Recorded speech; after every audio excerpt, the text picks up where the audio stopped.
Kalau misalnya ini lagi diterapkan sekarang, apakah benar gitu ya Mas, ketika daya beli masyarakat juga sedang lagi seperti ini gitu?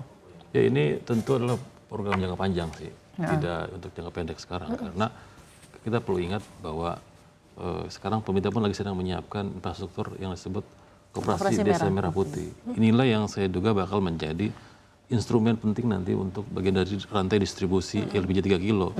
Karena nanti yang tadinya pangkalan itu hanya di level kecamatan, mungkin nanti akan di push lagi sampai ke level desa, mungkin nanti melalui koperasi-koperasi itu. Jadi langsung harganya bisa terkontrol di koperasi. Saya pikir itu sebuah terobosan penting. Cuma memang konsekuensinya memang jangan kita bayangkan harga satu LPG 3 kilo itu seperti kayak nanti satu momen langsung semua sama harganya. Kalau kita berkaca dari kasusnya BBM satu harga itu kan titik penyerahannya kan nggak langsung serempak semua, satu Papua gitu, satu Kalimantan nggak, bertahap. Dari yang cuma puluhan titik berkembang jadi ratusan sampai akhirnya nanti sekarang mendekati 600 titik ya. Ya tergantung infrastrukturnya tergantung juga infrastruktur. Jadi jangan bayangkan satu harga ini dalam satu momen semua harga sama. Ada beberapa titik yang pasti memang masih belum terjamah.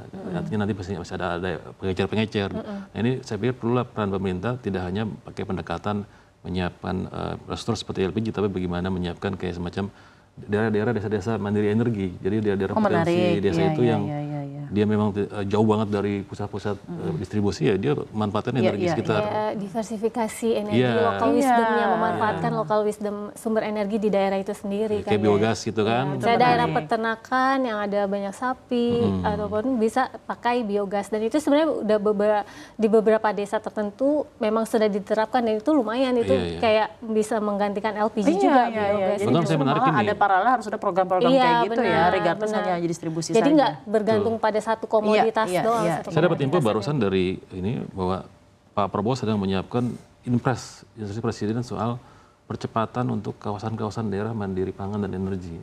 Ini kalau sana itu Koperasi Desa Merah Putih dikawinkan dengan program LPG satu harga, ditambah lagi percepatan desa mandiri energi, itu saya pikir akan luar biasa sih.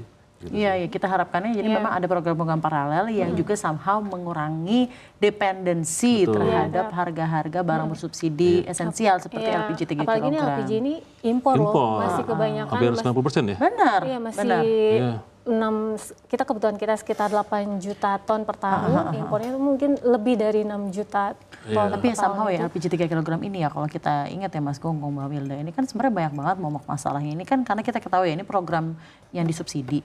Itu banyak banget loh masalahnya, sebenarnya utamanya esensinya adalah sistem pendataan penerima subsidinya. Iya nggak sih? Jadi itu somehow banyaknya juga yang sebenarnya nggak dapat gitu.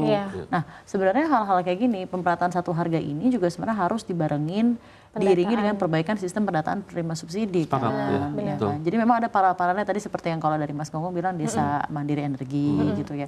Kalau pendataan dan kalau lain-lain. pendataan, kalau sebenarnya pemerintah tuh dari tahun lalu mereka sudah mengimbau untuk setiap pembeli LPG subsidi ini, LPG 3 kg ini sebenarnya harus kalau belinya di pangkalan tuh sebenarnya dia harus pakai KTP dulu. Sekarang udah harus pakai KTP kalau itu di pangkalan. Nah masalahnya yang jadi problem adalah ketika di tingkat pengecer. Kan kita sekarang kan masih banyak tingkat pengecer, dan itu kan lebih random gitu kan, pembelinya lebih nggak kedeteksi lagi kan. Nah ini gimana caranya untuk sebenarnya menertibkan yang pengecer itu agar benar si pembelinya itu benar tepat sasaran apa enggak, itu kan sebenarnya yang menjadi kunci yang harus dikontrol kan distribusinya. Tapi aku setuju sih kalau misalnya harga tetapin jadi satu harga gitu ya, untuk penertiban dan untuk masyarakat juga bisa menerima harga yang lebih fair lagi gitu ya. Cuman masalahnya di balik layarnya itu loh pasti akan terjadi banyak reformasi dari harga, supply chain dan lain-lain. Jadi apakah menurut Mas Gongong dulu ya Mas ya, studi dampak ekonomi atau simulasi yang dilakukan pemerintah sebelum kebijakan ini digulirkan itu kira-kira harus serius apa nih Mas? Karena kan nanti mungkin subsidi jadi harus nambah lagi gitu, terutama buat distribusian LPG yang di daerah 3T. Udah gitu kita tahu APBN lagi begini. Jadi sebenarnya tadi konsekuensi dari kebijakan ini tentu akan berimbas juga ke mungkin penambahan subsidi distribusinya sih, karena tidak bisa dipungkiri misalnya hanya daerah kota mungkin bisa jual harga HT tertinggi, tapi kalau agak geser sedikit 100 kilo dari situ aja dari kota, pasti ada biaya distribusi yang lain kan, itu yang pasti harus dipikirkan juga pasti itu. Nah, tapi saya pikir pemerintah itu sudah menghitung lebih baik mungkin ada subsidi distribusi bertambah daripada itu tidak tepat sasaran kan. Tapi terkontrol gitu. Terkontrol, itu sudah dihitung mungkin sama pemerintah. Dan juga untuk menjaga daya beli masyarakat kali ya. Iya, Ya, betul. Ya nggak sih kalau misalnya nanti misalnya orang yang di sana tetap membeli harga LPG dengan mahal, justru naikin inflasi di daerah di sana dan lain-lain gitu ya. Jadi mungkin ada multiplier effect yang juga sudah di take into account gitu ya untuk dalam penerimaan subsidi dalam hal ini. Nah kalau dari kan redaksi CNBC Indonesia tentunya memantau nih ya komentar-komentar publik mengenai hal ini. Lebih banyak yang setuju atau enggak nih Mbak kira-kira? Sebenarnya Ini ya netizen CNBC. sebenarnya kalau Kan misalnya biasanya paling ini kan. biasanya netizen tuh pada responsif tuh ketika emang harganya turun tuh kayak Harga turun, ya ketika harga alhamdulillah. turun tuh pasti akan bersyukur alhamdulillah. Tapi jangan sampai oke harga turun tapi nanti barangnya nggak ada, itu juga kan. Itu maksudnya khawatir, yang dikhawatirkan kan kayak gitu.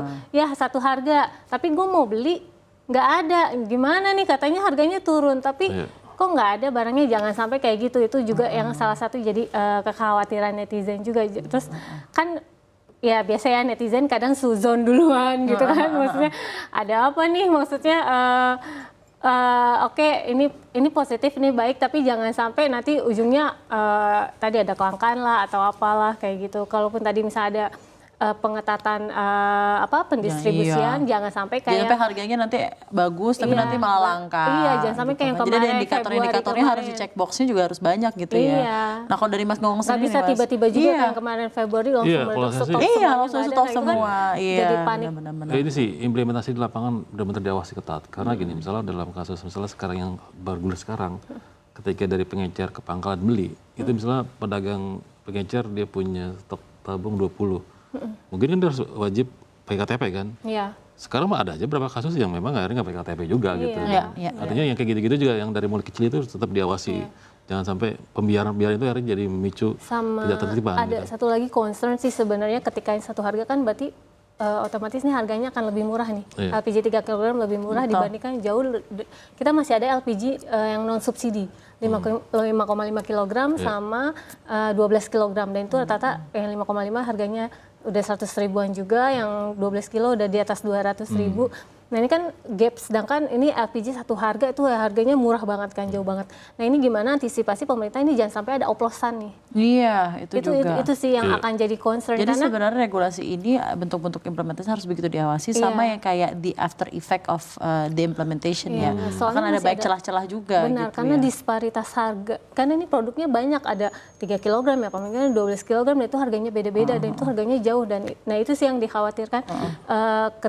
Ketika subsidi jauh lebih murah, orang pasti akan relatif berganti dari yang non subsidi ke yang subsidi, pasti kan akan responsif dengan harga yang lebih murah. Nah, Sekarang mungkin dari penutup dari CNBC Indonesia gitu ya.